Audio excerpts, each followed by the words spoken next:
I went into your classroom and I watched the Twig Science Why Do We See Stars at Night lesson that you did. You had your standards posted for your students. I thought that that was amazing. And the two areas that you had picked was standard 1.1 for your CSTPs. Standard 1.1 connects students' prior knowledge, life experience, and interest with learning goals. And then you did standard 3.2, curriculum to support student understanding of subject matter. So how do you feel you did with 1.1, connecting students' prior knowledge, life experience, and interest with learning goals? I think I did pretty well there, connecting, especially when talking about solar system, connecting the type of systems that they have experienced to the solar system that we're learning about, how their body is a part of the system, and it functions with each other to help our body move or perform or operate. And just same thing for computer, because they see them all the time. Their Chromebook they're using all the time. They know that it's a system. There are hardwares in there that work together to make it work. Just like how a solar system, you have the sun working with the planets, making the solar system work and cooperate. Yeah, and I really like that. I know that in my notes, when I was doing the script, I took a script of what went on in your class.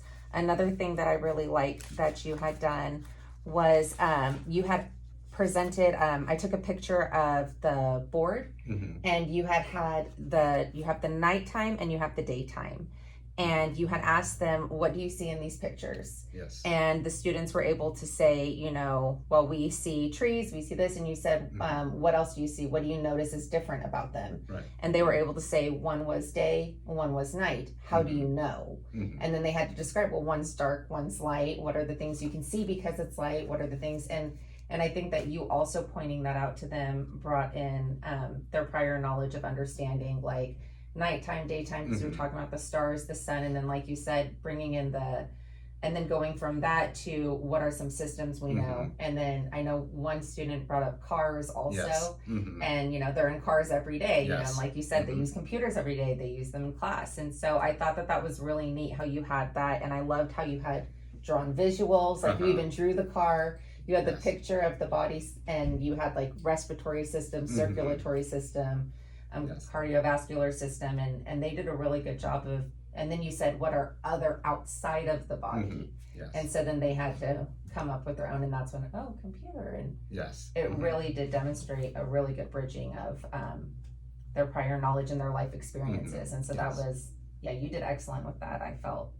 And then the other one was organizing curriculum to support student understanding of subject matter. How did you feel about that one? I think overall I did pretty good there too. I do keep in mind that there are EO students.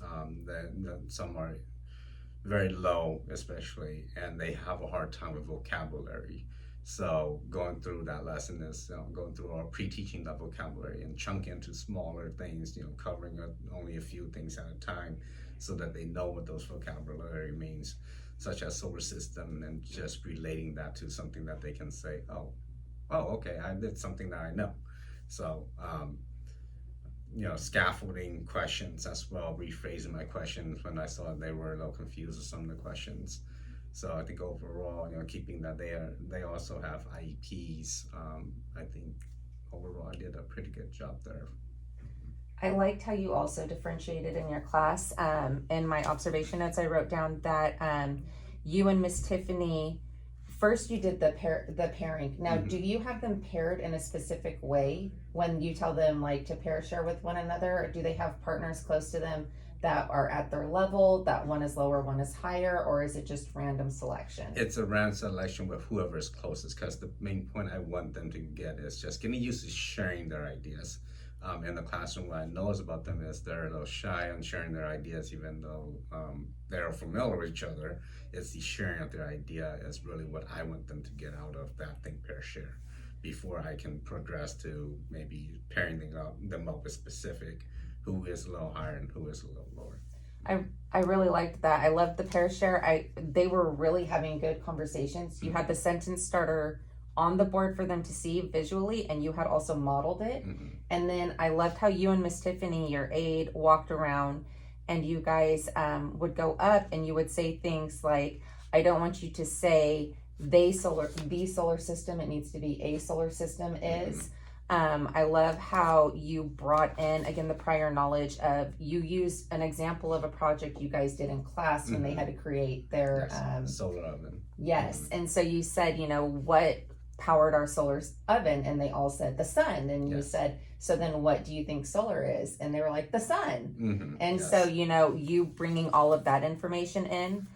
For the organization, I loved how you and Miss Tiffany were able to go around and you guys had students, you really did differentiate the instruction. You had students who struggled with writing and tracking. Mhm. And so, with one student in particular, I saw you guys write what needed to be written Mhm. down on the whiteboard. And every time that student finished a word, you guys would make sure that it was erased so that he would track where he was. Yes. I also loved this setup that you had and how you had the picture and then how you have the definition and Yes. you give them this amount of space. And I loved when I have a picture of it also, when you on the board had you drew the pictures and said, over here I'm going to draw my picture and here where the lines are, I'm going to write my definition. Right. Mhm. And you modeled it for them beautifully. So I felt like it was very organized. I felt like the students were set up to be extremely successful. So I love that you shared all of the things that they would be learning just from this lesson. We're going to learn some English because we're doing vocabulary. Yes. We're going to learn some visuals and stuff. So we're going to work on ELD skills and we're going to learn some science stuff. So you covered a lot in that lesson. You had asked me about the student engagement piece and to keep an eye on that, and I really think you're doing a fantastic job. Thank you. Everybody was participating, everybody was engaged. And like I said, it was very clear that the norms and structure were there. Do you have any other questions for me? No further questions. I'm glad that you enjoyed the lesson. I did.